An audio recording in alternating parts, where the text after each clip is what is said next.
ಈ ವಾಯುಪುತ್ರನು ನಿಜವಾಗಿಯೂ ಕಿಷ್ಕಿಂಧೆ ರಾಜಕಾರಣ. ಕಾಲಭೈರವ ಹೇಳಿದೆಯೇ ನಿನ್ನ ಕಾಲನೀಲ ವೈಪರೀತ್ಯವನ್ನು.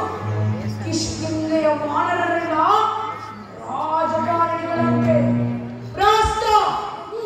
ರಾಜ್ಯವಾಗಿ ಶತ್ರು ಪಕ್ಷವನ್ನು ಉತ್ಪ್ರೇಕ್ಷಿಸಿ ಮಾತನಾಡುವ ಯಾವನಾದರೂ ಸೈ ಈ ರಹಸ್ಯ ರಾಜ್ಯಸಭೆಯಿಂದ ದೂರದಲ್ಲಿ ಸಾರ್ವಭೌಮ ನರವಿಲ್ಲದ ಮಾನಿಗೆ ಎಂದು ಪರಿವಾರ ದೇವತೆಗಳ ಬಲದಿದೆ ಎಂದು ಬಾಯಿಗೆ ಬಂದಂತೆ ಬಡಬಡಿಸಿ ಉಳಿಯಬೇಡ. ತಾಯಿಬಾಳು ಲಂಕೇಶ್ವರ, ತಾಯಿಬಾಳು. ಇಲ್ಲವಾದಲ್ಲಿ ಕುಲಕ್ಕೆ ಮೃತ್ಯು ಕೊಡಲಿಯ ತಾವು ಎಂಬ ಧಾವಿಡಗಾದೆ ಅನುಭವ ವೇದ್ಯವಾಯಿತು. ಮುಖದಾಕ್ಷಿಣ್ಯವೇಕೆ? ಸರ್ವಾಧಿಕಾರಿಯಾದ ಈ ಲಂಕೇಶ್ವರ ಪ್ರಚಂಡ ರಾವಣನ ವಿರುದ್ಧ ಮಾತನಾಡುವ ಯಾವನಾದರೂ ಸೈ ಈ ದೇಶದ ಎಲ್ಲಿ ಎನಿಸಿಕೊಳ್ಳುವುದು ಜಾಗ್ರತೆ.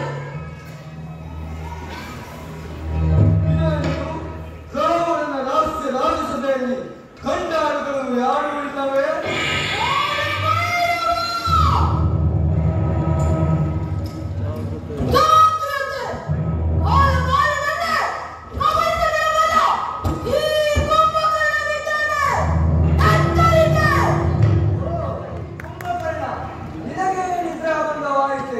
ಅಂದ ಮೇಲೆ ಮುಗಿಯಿತು. ಯಾವುದಾದರೂ ಒಂದು ಯುದ್ಧ ಸಿದ್ಧವಾದಂತೆಯೇ.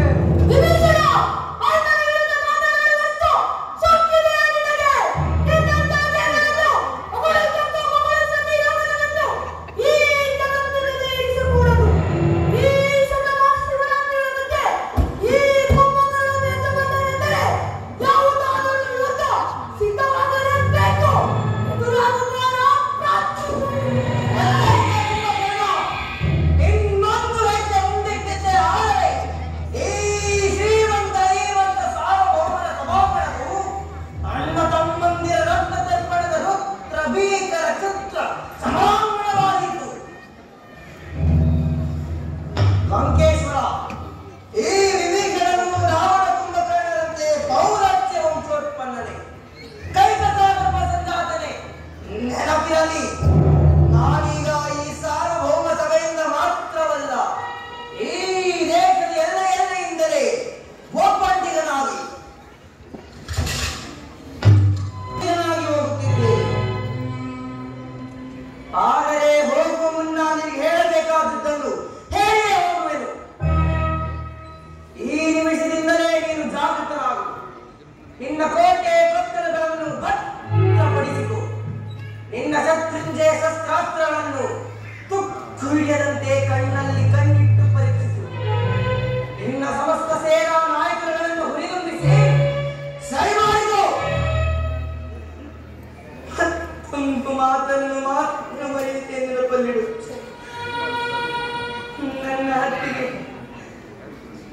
ನಿನ್ನ ಮಹಾಸತಿ ಮಂಡೋದರಿ ದೇವಿಯ ಮಾಂಗಲ್ಯದ ಮಣಿಗಟ್ಟನ್ನು ಮತ್ತೊಮ್ಮೆ ಭದ್ರವಾಗಿ ಕಟ್ಟಿಡು.